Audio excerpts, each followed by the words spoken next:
abordaremos el seminario número 14 de la materia Microbiología y Parasitología 1, correspondiente al área de virología. En el presente seminario estudiaremos dos modelos de infecciones persistentes: la infección por el virus hepatitis B, persistente crónica, y por el virus herpes simplex, persistente latente. Los objetivos del presente seminario son comprender las relaciones entre estructura y función de algunos virus que promueven infecciones persistentes, como HBV y HCV, conocer sus vías de transmisión y estrategias de replicación viral, analizar los mecanismos inmunopatogénicos de lesión y explorar los mecanismos que se asocian a la latencia y a la cronicidad de algunas infecciones persistentes.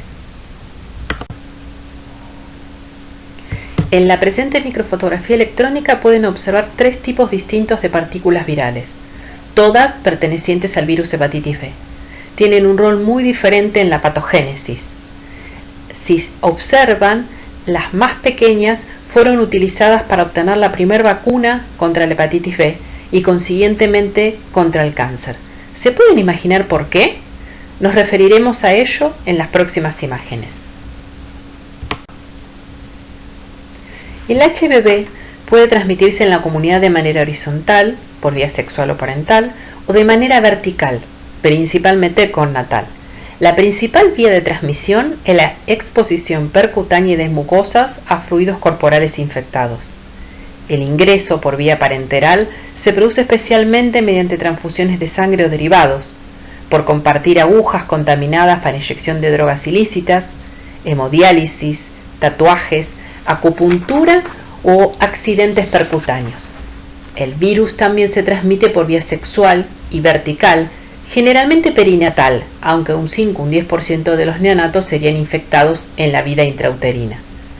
Dado que el HBV conserva su viabilidad durante periodos iguales o mayores a 7 días en superficies ambientales y en algunos casos hasta varios meses, es posible también la transmisión indirecta mediante objetos inanimados.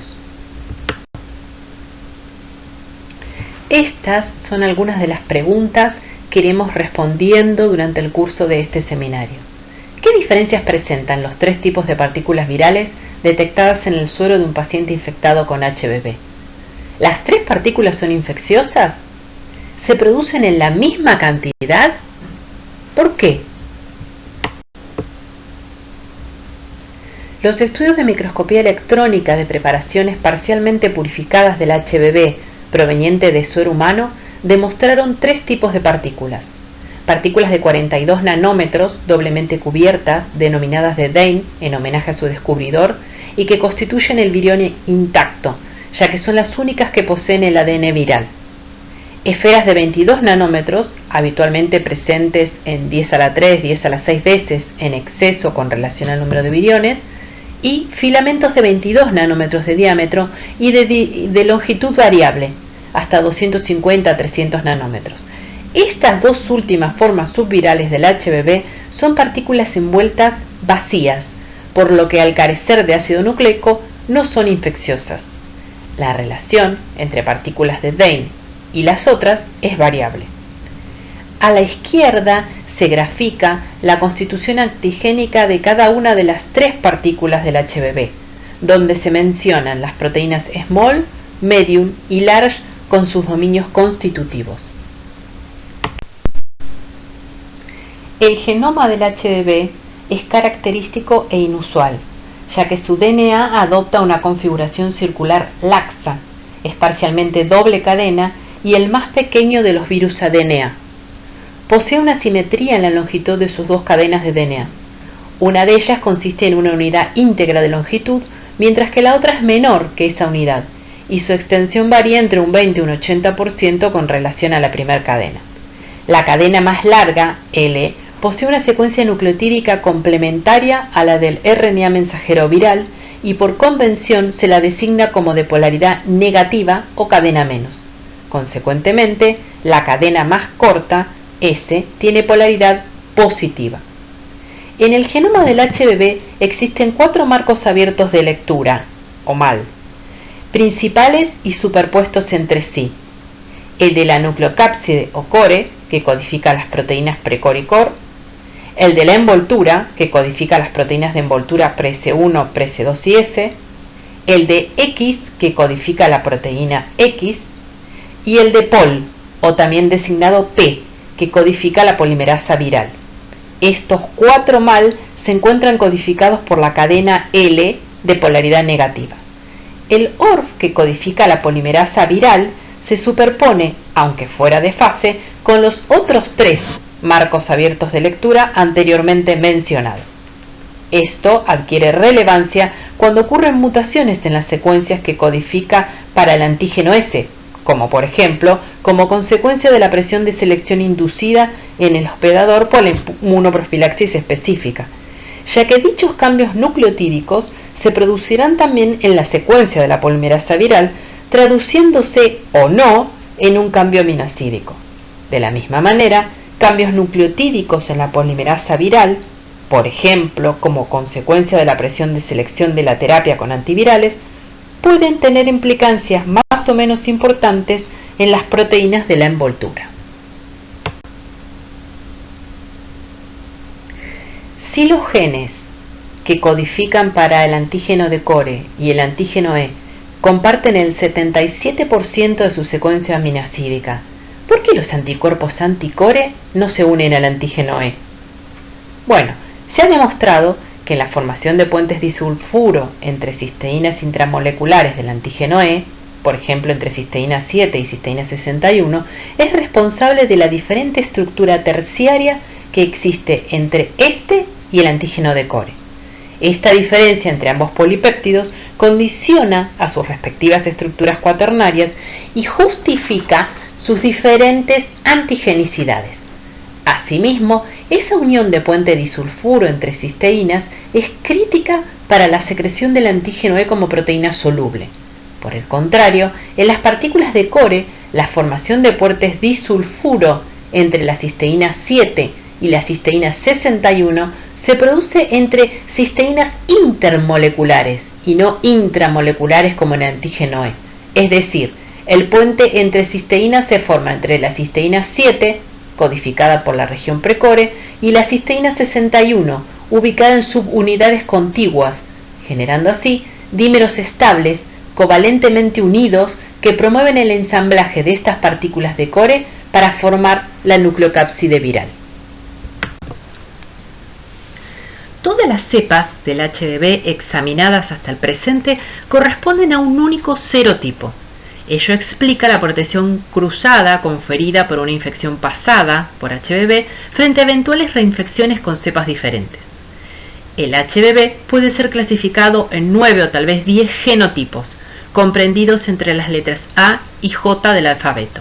Cada genotipo incluye cepas que exhiben entre sí una divergencia intergenotípica mayor al 8% en las secuencias nucleotídicas del genoma completo y o una divergencia intergenotípica mayor al 4% en las secuencias nucleotídicas del gen S. Estos genotipos presentan distinta distribución geográfica.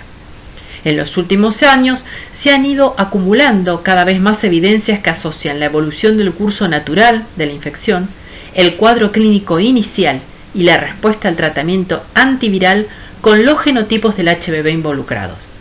Se han identificado para los genotipos A, B, C, D y F múltiples subgenotipos, subgrupos dentro de un mismo genotipo de HBV con una divergencia intergrupal del 4 al 8% en la secuencia nucleotídica del genoma completo. Se denominan cuasi especies virales a genomas viables sometidos a un proceso de evolución y selección cuyas secuencias nucleotídicas están íntimamente relacionadas entre sí, diferenciadas por pocas mutaciones, las que varían alrededor de una secuencia predominante o máster. Recientemente se han detectado también recombinantes intergenotípicas, como por ejemplo recombinante ABC o AC o entre genotipo A y E. Este evento de recombinación intergenotípica puede ocurrir cuando 2 o más genomas virales de diferentes genotipos infectan una misma célula. La emergencia de mutantes de escape plantea un desafío a los planes de profilaxis activa y pasiva para HBV y al diseño de equipos comerciales usados para la detección del HBC antígeno en el diagnóstico de la hepatitis B. En la infección natural por este virus se han descrito, además de las mutaciones de escape a la respuesta inmune humoral, mutantes de escape a la respuesta inmune celular. De esta manera, mutaciones ocurridas naturalmente en epítopes del antígeno S, reconocidos por los linfocitos T citotóxicos, no permiten el reconocimiento de la célula infectada por parte de aquellos linfocitos T citotóxicos inicialmente sensibilizados.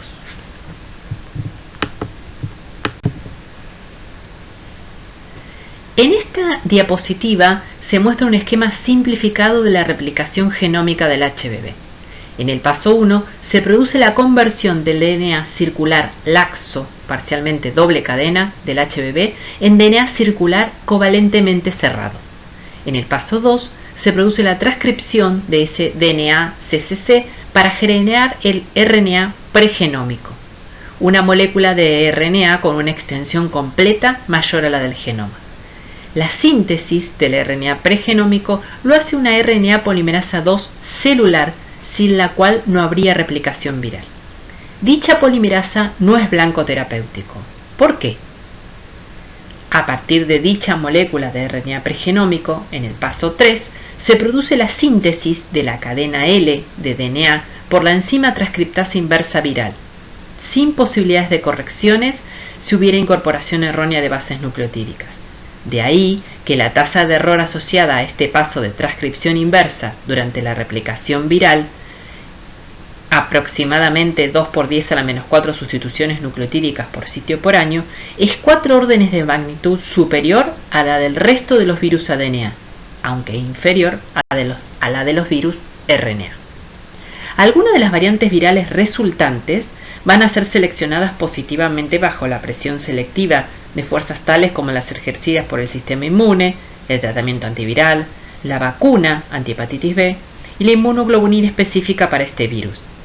Este mecanismo está asociado a la variabilidad observada entre los diferentes aislamientos virales, cuasiespecies, mutantes, aún en un mismo hospedador, durante el curso de la infección viral.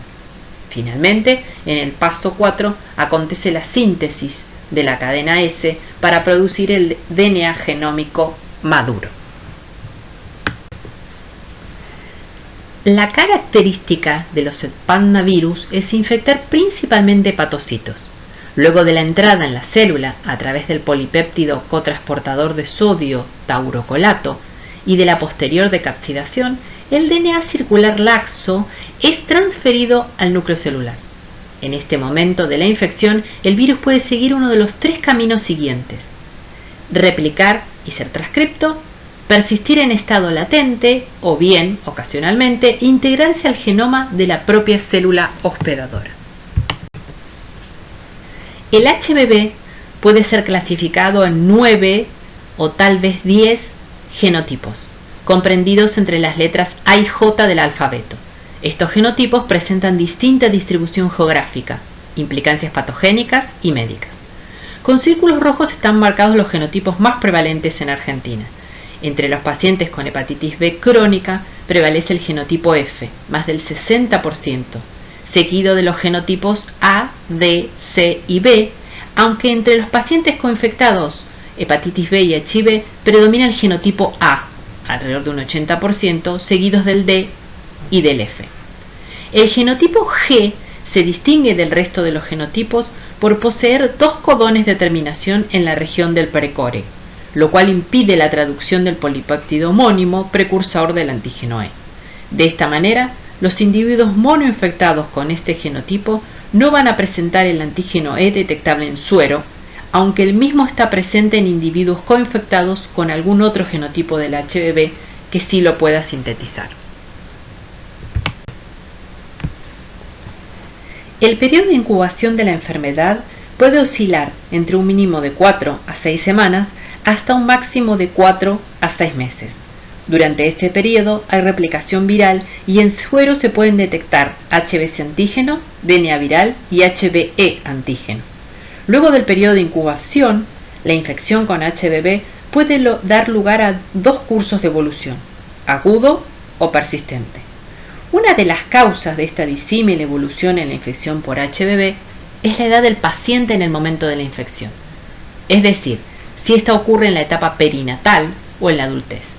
El 90-95% de los recién nacidos infectados desarrollan una infección crónica, mientras que solo un 1 o un 10% de los adultos evolucionan a la cronicidad. Esto se produce porque el HBe antígeno, que es el polipéptido que comparte epítopes T, CD4-CD8 con el antígeno de core, atraviesa la placenta, induciendo tolerancia inmunológica en el recién nacido, mientras que en los adultos el antígeno E produce un cambio de la respuesta de TH1 a TH2. En la gráfica de la derecha pueden observar las tasas anuales estimadas de progresión a través de diferentes estadios clínicos observados durante la infección crónica en adultos. En esta diapositiva se muestra el título de los marcadores serológicos del HBV a lo largo del tiempo en una infección aguda. Gran parte de los individuos infectados puede presentar una infección subclínica o inaparente seguida de una rápida eliminación viral. Esto es debido a una respuesta inmune adecuada con producción de altos títulos de anticuerpos neutralizantes anti-S.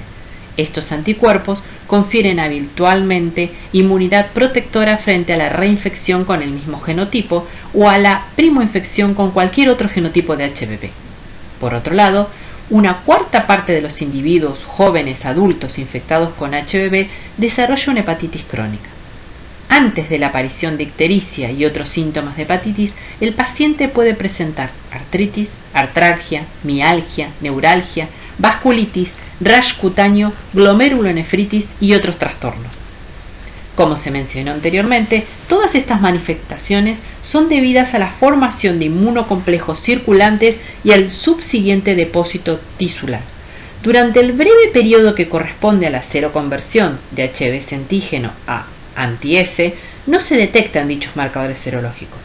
Se conoce a este lapso como periodo de ventana inmunológica. El diagnóstico en este periodo solo puede hacerse en función de otros marcadores, como por ejemplo mediante la detección de anticuerpos anticore, habitualmente presentes, aunque también pueden detectarse anticuerpos anti-E. Es importante mencionar que las pruebas serológicas detectan la presencia de antígenos o anticuerpos libres en circulación, y no los que están formando inmunocomplejos, es decir, que cuando ambos están presentes solo se detecta la fracción en exceso, es decir, que no forma un complejo inmune.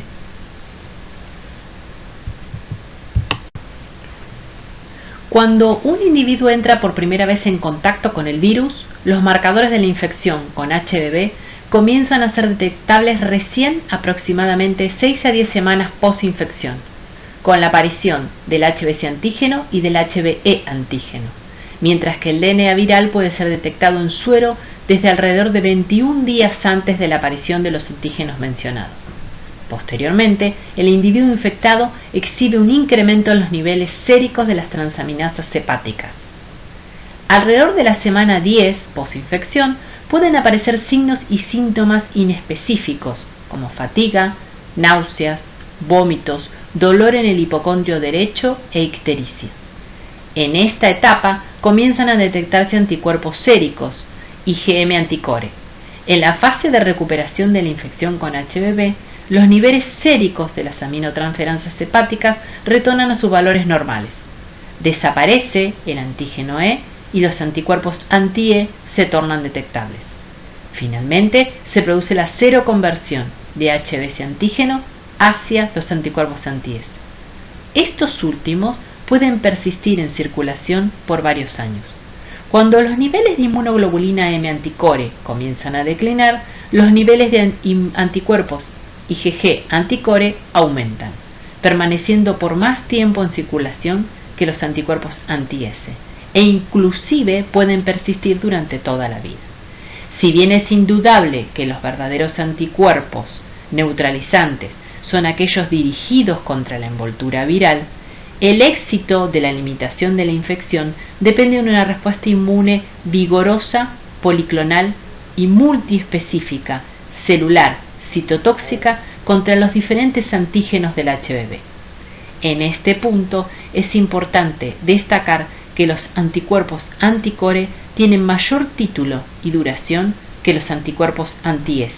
Esto se debe a que son T dependientes e independientes.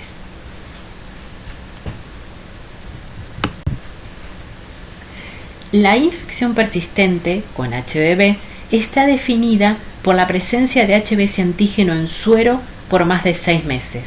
Esto es irrespectivamente de la presencia o ausencia de lesión necroinflamatoria, hepatitis crónica documentada mediante análisis histopatológico de una biopsia. El título de este antígeno es un factor predictivo de la actividad de los linfocitos T. Es muy importante entonces la cuantificación del HBs antígeno, determinación que hoy se realiza. Desde la fase aguda se detectan anticuerpos anticore, primero del tipo IgM y luego IgG. Estos últimos serán detectados durante toda la infección persistente. Los biomarcadores serológicos reflejan la actividad replicativa viral intrahepática como alternativas no invasivas a la biopsia hepática.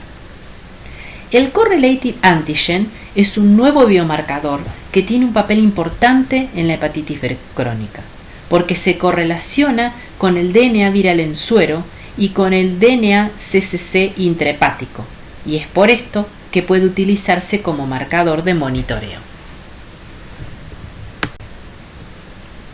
Desde el punto de vista patogénico, pueden reconocerse 4 fases en la infección crónica por HBV. La inmunotolerancia, la de eliminación viral por una activa respuesta inmune, hepatitis crónica antígeno positivo, la del estado de portador inactivo de HBs antígeno y la de reactivación de la replicación del HBV, hepatitis crónica antígeno E negativa. No todos los pacientes atraviesan estas 4 etapas. La fase de inmunotolerancia se caracteriza por la presencia de elevada carga viral plasmática, más de 10 a la 5 copias mililitros, antígeno E positivo y normalidad de las transaminasas séricas. El HBV induce inmunotolerancia mediante la secreción de antígeno E. Esta proteína soluble puede invadir el timo e inducir la delesión funcional de linfocitos TCD4 positivos restringidos por moléculas de histocompatibilidad de clase 2 específicos para ese antígeno. Teniendo en cuenta la reactividad cruzada que existe entre el antígeno E y el antígeno de core al nivel de la respuesta mediada por linfocitos T, este fenómeno explicaría la evolución, habitualmente persistente, en neonatos infectados en la etapa perinatal, en contraposición con lo observado en adultos jóvenes crónicamente infectados en los que su timo involucionado ya no es capaz de lesionar funcionalmente clones de linfocitos T contra antígeno de core y antígeno D específicos. La fase de inmunoeliminación, hepatitis crónica antígeno E positivo, se caracteriza por la presencia de antígeno E asociado a altos o fluctuantes niveles de carga viral del HBV, persistente o intermitente elevación de los niveles séricos de las transaminasas hepáticas e inflamación activa del hígado. La fase de portador inactivo de HBs antígeno se caracteriza por la ausencia de antígeno E, detección de anticuerpos anti-E con niveles séricos bajos del virus, niveles normales de transaminasas e histología de la biopsia exhibiendo mínima hepatitis en ausencia de fibrosis. Concomitantemente, se observa una mejoría en la enfermedad microinflamatoria hepática. La aparición de anticuerpos anti-E con la consiguiente desaparición del antígeno E es, en general, una señal favorable de evolución de la infección con declinación de la multiplicación viral activa. La fase de reactivación de la replicación viral, hepatitis crónica antígeno E negativo, esta fase se caracteriza por la ausencia de antígeno E, la detección de anticuerpos anti-E, elevados y fluctuantes niveles de DNA viral y de transaminasas en presencia de continua necroinflamación.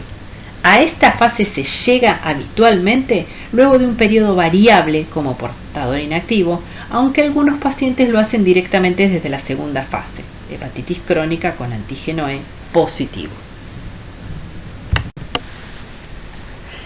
Se define como infección oculta por HBV toda aquella infección que se da en individuos HBs antígeno negativos con o sin marcadores serológicos de previa infección por HBV, como anticuerpos anti-S y o anticuerpos anticore, y con DNA viral detectable en suero o en tejido hepático. Las causas de seronegatividad para HBC antígeno en individuos virémicos son bajos niveles de HBC antígeno para ser detectados en suero mediante los ensayos convencionales, ya sea por la coinfección con hepatitis C o hepatitis delta, o bien por la emergencia de mutaciones en el marco abierto de lectura de la envoltura del HBV. Se observó que estos factores pueden disminuir la expresión o secreción del HBC antígeno. Pueden ser mutaciones en el gen S que afecten la antigenicidad y por ende su detección por los ensayos convencionales que se disponen en la actualidad, o podría ser la presencia de inmunocomplejos, ya que los ensayos comerciales para la detección de HBC antígeno no detectan el antígeno que se encuentra formando inmunocomplejos, sino el que está en exceso libre en circulación. Aquí se muestra un esquema simplificado de la inmunopatogénesis de la infección del hepatocito por el HBV. Las células dendríticas desempeñan un papel regulatorio importante en la respuesta de los linfocitos T, CD4 y CD8. El ingreso a las células dendríticas de viriones libres o la endocitosis de cuerpos apoptóticos infectados con HBV permiten el procesamiento antigénico de las proteínas virales. Las células dendríticas pueden también inhibir clones CD8 específicos que expresan en su superficie la proteína de muerte celular programada, PD1, al interactuar con el ligando específico, PDL1, expresado en las células presentadoras, lo que favorece la persistencia viral. Los anticuerpos anti-S, producidos por los plasmocitos, son neutralizantes y facilitan la eliminación de la circulación del virus libre. Están dirigidos contra sitios críticos de la envoltura, como por ejemplo el determinante antigénico A del antígeno del HBS.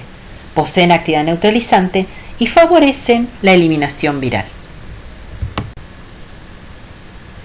La respuesta inmune celular de linfocitos T CD8 citotóxicos anti-HBV influye en el curso evolutivo de la infección. Se acepta que una respuesta vigorosa, policlonal y multiespecífica de los linfocitos T CD8 citotóxico dirigida contra los epítopes de las proteínas S, core, pol o X promueve la limitación de la infección durante la fase aguda. Por el contrario, una respuesta débil, oligoclonal y oligoespecífica de dichos linfocitos CD8 se asocia a la infección persistente.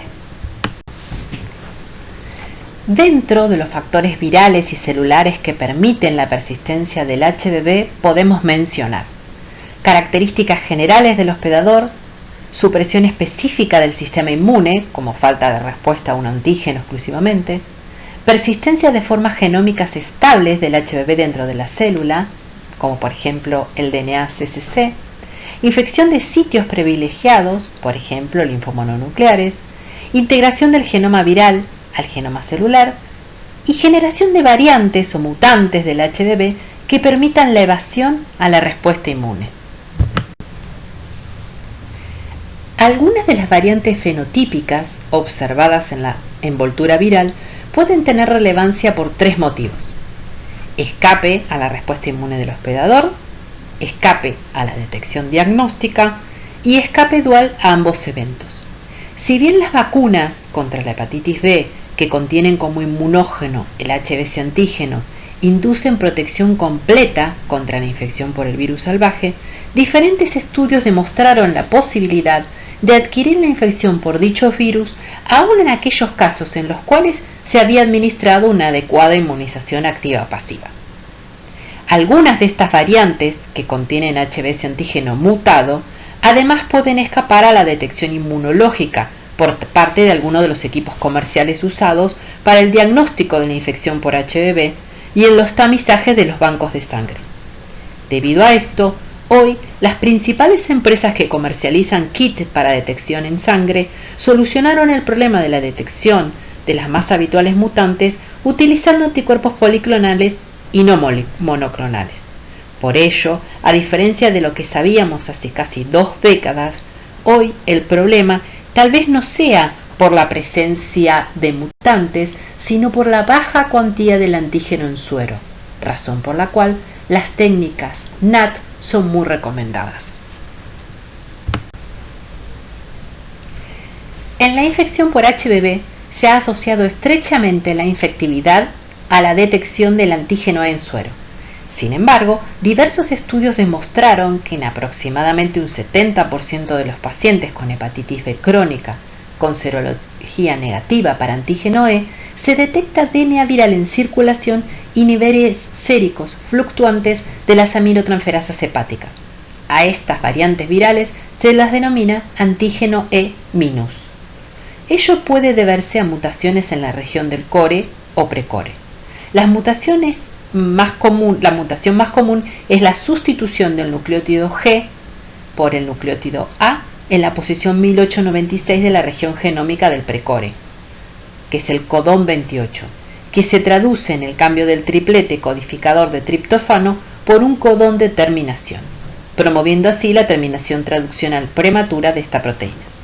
De esta manera, al verse interrumpida la síntesis completa de la proteína precore, de la cual deriva el antígeno E, se inhibe la síntesis de este último. Por el contrario, la síntesis de la proteína del core no se ve afectada y por ende las partículas de Bain pueden formarse. Como mencionamos anteriormente, el Core-Related Antigen es un nuevo biomarcador que tiene un papel importante en la hepatitis B crónica, porque se correlaciona con el ADN viral en suero y con el ADN CCCC intrahepático, y es por esto que puede utilizarse como marcador para el diagnóstico y monitoreo. Si bien el evento de tolerancia inmunológica puede estar vinculado a una hiporrespuesta T específica, también se le ha observado en neonatos hijos de madre antígeno E positiva, cuyo antígeno E promueve la tolerancia a nivel tímico para epítopes T compartidos entre dicho antígeno y el antígeno de core. De acuerdo con el modelo propuesto bajo la modulación de LT colaboradores CD4 TH1, los LT citotóxicos CD8 responden a uno o más antígenos expresados en la membrana del hepatocito, ejerciendo funciones efectoras, que producen la injuria celular y la eliminación de la célula infectada del tejido hepático. A su vez, bajo la influencia de LT colaboradores CD4 TH2, actualmente denominados T foliculares helper, los linfocitos B sintetizan anticuerpos necesarios para la eliminación del HBV circulante. Es importante destacar que la principal actividad antiviral de los linfocitos T CD8 acontece con vía no citolítica, donde el interferón gamma es central. Fases de la infección crónica por HBV y su correlación con la evolución del genoma viral. En este esquema se muestra la correlación de cada etapa de la infección con los diversos marcadores de la misma. Entre los diversos factores que podrían estar involucrados en la génesis del hepatocarcinoma celular se reconocen los siguientes: integración al azar del genoma del HBV al cromosoma celular, generación de insertos virales defectuosos en la región X, solapadas con precor, IOS, expresión del transactivador X, acumulación intracelular de la proteína S y actividad del promotor PRC2S. En la patogénesis del carcinoma hepatocelular es fundamental conocer qué proteínas virales favorecen la generación del cáncer. Entre las proteínas virales asociadas a la generación del hepatocarcinoma podemos mencionar las mutantes del PRS y la proteína X. La proteína PRS2 truncada en el extremo 3' posee potencial transactivador. Estos productos génicos del HBV en el citoplasma se unen a la proteína PKC, produciendo la activación de la cascada de transducción de señales RAF1-MEK-ERK. El evento antes mencionado culmina con la activación del factor de transcripción AP1, cuya acción desencadena la proliferación de los hepatocitos. Por otra parte, la proteína X promueve la progresión del ciclo celular, inactiva reguladores negativos del crecimiento celular y se une e inhibe la expresión de la proteína supresora de tumores P53, otros supresores tumorales y factores relacionados con la senescencia. Diversos efectos broncogénicos vinculados a la expresión de la proteína X están relacionados con el aumento del calcio citosólico, la promoción del estrés oxidativo y la alteración del potencial de membrana mitocondrial, asociados al aumento de especies reactivas de oxígeno que promueven la localización nuclear de los factores de transcripción STAT3 y NF-κB. A su vez, la proteína X promueve modificaciones epigenéticas al modular la transcripción de metiltransferasas, lo que promueve una hipermetilación regional de DNA celular y, consiguientemente, el silenciamiento de genes supresores de tumores y global que resulta en inestabilidad cromosómica, contribuyendo a la hepatocarcinogénesis. Llamativamente, la proteína X exhibe tanto funciones proapoptóticas como antiapoptóticas, una contradicción que aún no es totalmente comprendida. Entre las funciones antiapoptóticas debe destacarse la inhibición de P53. Asimismo, X puede incrementar la expresión del gen de la telomerasa y consiguientemente de la actividad de la ribonucleoproteína celular telomerasa, involucrada en el proceso de inmortalización celular, etapa indispensable para la transformación. En la presente tabla se presenta una síntesis de los factores involucrados en la progresión de la infección por HBV que puede culminar en la cirrosis y en el carcinoma hepatocelular. Los factores asociados a estas patologías pueden ser virales, como el genotipo, mutantes, ambientales, por ejemplo coinfección con otros virus, patologías previas, o del propio hospedador, como la edad, etnia, estado inmune, etc. A nivel extrahepático, el daño hístico producido por el depósito de inmunocomplejos formados por el HBs antígeno y las inmunoglobulinas específicas, con participación del sistema de complemento, se asocia a glomerulonefritis, arteritis y artritis. Estos inmunocomplejos están presentes en el 100% de los pacientes en la etapa aguda, pero perduran más allá de la cuarta semana de enfermedad solo en aquellos que desarrollan la infección persistente. La detección de dichos inmunocomplejos circulantes conformados por el HBs antígeno y anticuerpos específicos de clase IgM, IgG y también IgA es frecuente durante las fases de replicación viral activa. Por ello, es frecuente que algunos pacientes concurran al examen clínico por un cuadro de compromiso renal compatible con una glomerulonefritis o por mialgias o artralgias que direccionan la investigación etiológica, entre otras causas, hacia una infección por HBV.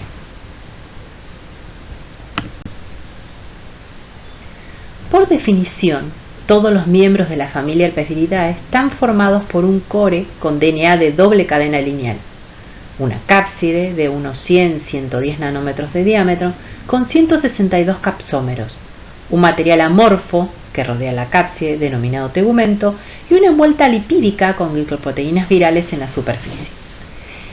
El virión puede tener hasta 35 proteínas, conteniendo incluso enzimas implicadas en el metabolismo de los ácidos nucleicos, síntesis de DNA y procesamiento proteico.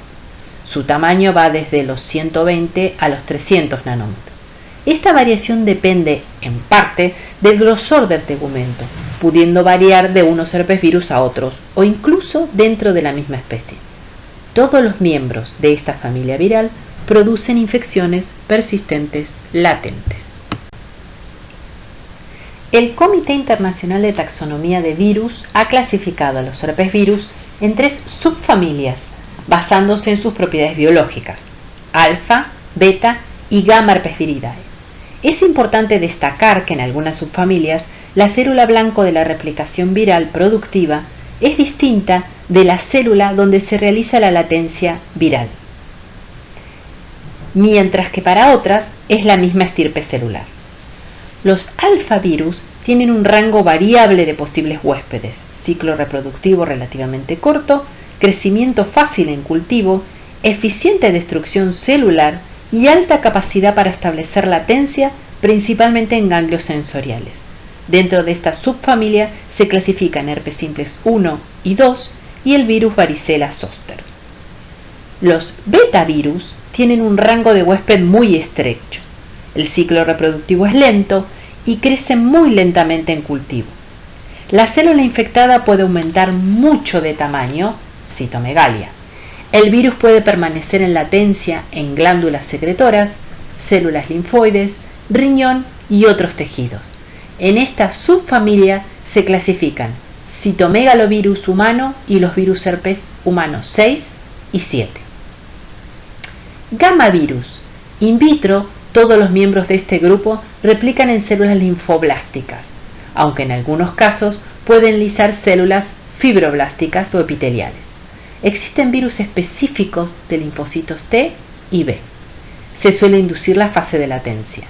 A esta subfamilia pertenecen el virus de Epstein-Barr y el herpes humano 8. En este cuadro comparativo se enumeran las similitudes y diferencias documentadas entre todos los miembros de la familia Herpesviridae en cuanto a sus características estructurales, células blancos de infección, tipos de infección producida, entre otras. Son infecciones de alta prevalencia en la población general, donde las primoinfecciones ocurren en edades tempranas, como pasa para herpes simplex, citomegalo, Epstein-Barr, varicela zoster. En general, son similares en cuanto a su estructura y propiedades biológicas. Todos realizan infecciones persistentes latentes con fases productivas con expresión génica en cascada y fases de latencia viral. Aquí se observa, a la derecha, una microfotografía electrónica de una partícula viral perteneciente a la familia Herpesviridae.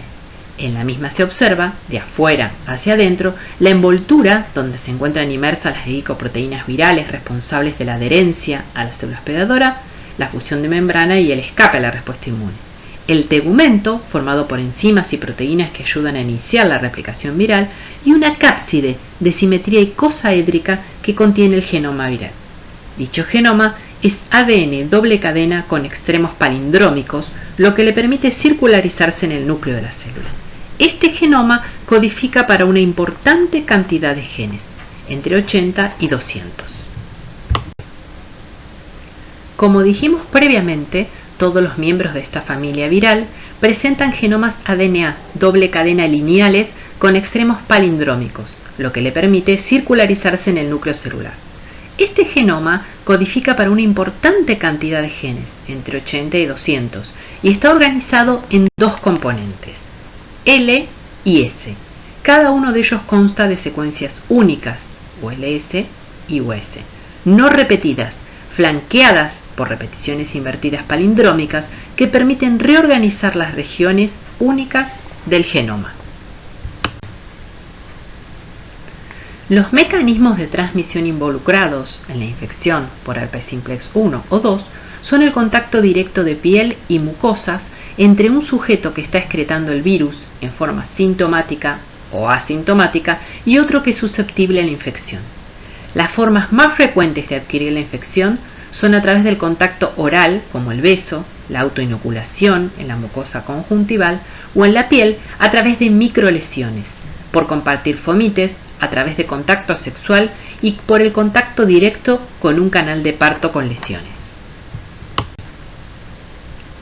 Como mencionamos anteriormente, los mecanismos de transmisión involucrados en la infección por ambos virus son el contacto directo de piel y mucosas.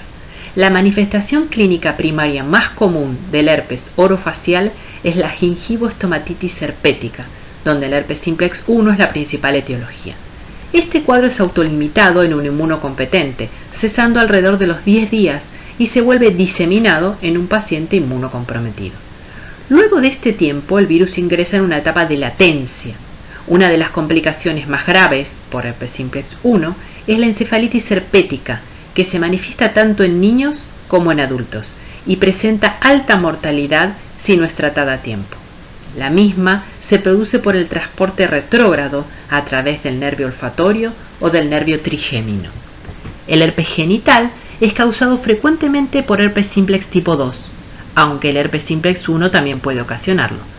Se manifiesta por pápulas, vesículas, pústulas y úlceras en piel y mucosas de los genitales femeninos o masculinos. La complicación más frecuente, hasta un 30%, de la infección genital por herpes 2 es la meningitis aséptica, es decir, a líquido claro, teniendo una evolución autolimitada. Como ya mencionamos, la transmisión se produce por contacto directo con piel o mucosas infectadas o a través de fomites. La replicación viral en dichos tejidos causa efectos citopáticos directos que se manifiestan habitualmente con vesículas que pueden ulcerarse. Tienen habitualmente una base macular y terminan formando costras, las cuales favorecen la diseminación del virus al exterior. El virus evita los anticuerpos neutralizantes al diseminarse de célula a célula mediante la formación de sincicios. Una vez que el virus llega al axón de una neurona sensorial, viaja por transporte intraaxonal retrógrado hasta el ganglio sensorial, donde establece la latencia en las neuronas. Se pudo observar al microscopio electrónico el viaje de subcomponentes virales en el transporte axonal. El virus se reactiva a partir de la latencia por estrés o supresión inmune, donde la enfermedad recurrente, igual a la primoinfección desde la clínica, es una fuente de contagio. Es importante destacar que no hace falta la supresión inmune para la reactivación, aunque su presencia, por supuesto, la favorece.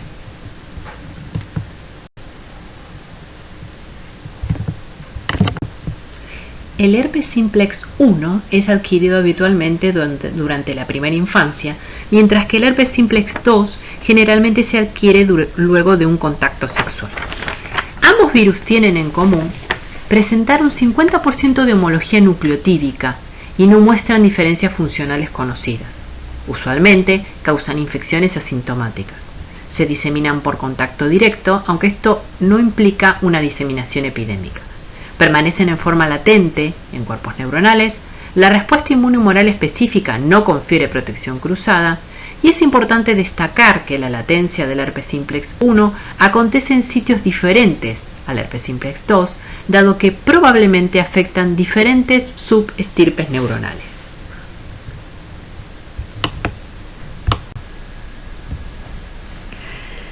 ¿Verdadero o falso? Las infecciones por ambos herpes simplex se transmiten fácilmente durante la etapa sintomática. Verdadero. Debe existir replicación viral en el epitelio para que haya producción y liberación de progenie que permita el contagio. ¿Las reinfecciones por herpes simplex son las que causan complicaciones en la adultez? Falso, ya que las infecciones causadas por ambos herpes persisten toda la vida y no se habla de reinfecciones sino de reactivaciones. A partir de la vacunación universal, ¿la frecuencia de infección por ambos virus disminuyó significativamente en todo el mundo? Falso, ya que no hay una vacunación universal para herpes simplex. El primer paso en la replicación del herpes es el ingreso a la célula epitelial susceptible de infección. Para esto el virus se absorbe a la superficie celular mediante sus glicoproteínas e ingresa a la célula por fusión de membranas. Las distintas etapas del ciclo de replicación se dan tanto en el citoplasma como en el núcleo celular. La cápside, conteniendo el genoma viral, es transportada por el citoplasma hasta la membrana nuclear. Allí, el ADN viral ingresa al núcleo a través del poro nuclear. Una vez en el núcleo celular, los genes del herpes son transcriptos de manera secuencial en tres grupos. Primero, los genes alfa, denominados inmediato tempranos, los cuales paralizan el metabolismo celular y bloquean las defensas de la célula hospedadora. Los genes beta, o tempranos, como la timidinquinasa y la DNA polimerasa, y los tardíos, o gamma, proteínas estructurales como las que conforman la cápside, el tegumento y la envoltura. Los RNA mensajeros son transportados al citoplasma, donde son traducidos también de manera secuencial. Estas proteínas luego ingresan al núcleo para intervenir en el ciclo de replicación, como la DNA polimerasa, o para comenzar con el proceso de ensamblado de las partículas virales, como las proteínas de la cápside. Las glicoproteínas virales son procesadas en el retículo endoplásmico y en el Golgi para luego ser exportadas hacia la membrana plasmática. El herpes simplex 1 experimenta un proceso de empaquetamiento primario y secundario. La envoltura primaria se adquiere brotando en la membrana nuclear interna de la célula. Esto luego se fusiona con la membrana nuclear externa, liberando una cápside desnuda en el citoplasma. El virus adquiere su envoltura final al brotar en vesículas citoplasmáticas. Después del ensamblaje en el núcleo, las nucleocápsides de herpes 1 se transportan hacia afuera a través del citoplasma hacia la superficie celular, tanto en las células epiteliales como en las neuronales. Luego de la fase de replicación viral, con producción de partículas en el tejido epitelial, sobreviene la fase de latencia. Para esto el virus accede a una terminal de un nervio periférico, de una neurona sensorial, y viaja por el axón hacia el núcleo neuronal, progresión intraaxonal retrógrada, donde el DNA viral queda en estado episomal. En este estado de latencia puede permanecer periodos prolongados de tiempo hasta que se produzca la reactivación, que terminará en una recurrencia mediante la cual el virus viajará por el axón hasta la célula epitelial que inerva para comenzar con otro ciclo de replicación viral con producción de progenie. Es importante destacar que en los axones se produce el viaje de subcomponentes virales.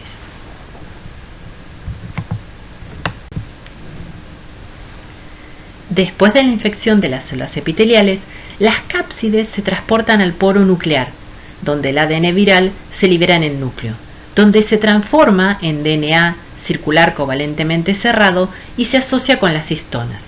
La proteína viral BP16 del tegumento forma un complejo con los factores celulares HCF1 y OCT1 y unen a los promotores de los genes tempranos virales. La proteína alfa-TIF o BP16 es imprescindible para promover la activación de genes virales cuando se necesita iniciar el ciclo de replicación viral. La proteína HCF1 recluta enzimas de modificación de histonas y complejos de remodelación de cromatina que disminuyen la asociación de histonas con genes IE virales. ICP0 se expresa como una proteína IE y promueve los mismos procesos en el resto del genoma. Todo este proceso posibilita el inicio del ciclo lítico, donde debido a la replicación en las células epiteliales se produce progenie viral.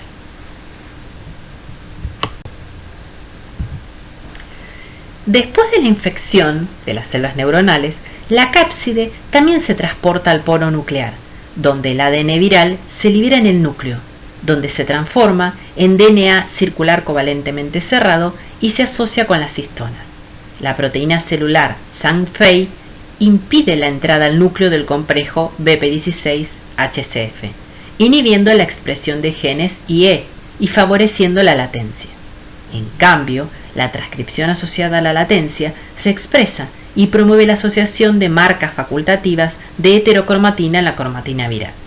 Curiosamente, aunque HCF1 es una proteína nuclear abundante en la mayoría de los tipos de células, se encuentra en el citoplasma de las neuronas sensoriales de animales sin estrés. Este secuestro natural de la proteína de los núcleos de las células, que son el sitio para la latencia de herpes, puede contribuir al establecimiento de la latencia por el virus. Las etapas de la latencia viral para herpes pueden dividirse en tres: establecimiento, mantenimiento y reactivación. Como mencionamos en la diapositiva anterior, la infección de una neurona permite la entrada del ADN viral al núcleo, pero no del transactivador BP16, el cual es retenido en el citoplasma por la proteína SANG-FEI. Los genes virales inmediatos tempranos se silencian. En la etapa de mantenimiento, los transcriptos asociados a latencia, o LATs, codifican microRNAs que suprimen la expresión de proteínas virales IE. Las neuronas, que no se dividen, no requieren un mecanismo para replicar o dividir fielmente los genomas virales. En la última etapa de reactivación, las señales de estrés inducen la expresión de novo de BP16 y su reclutamiento en el núcleo, probablemente a través de HCF, para activar la expresión de genes inmediatos tempranos virales.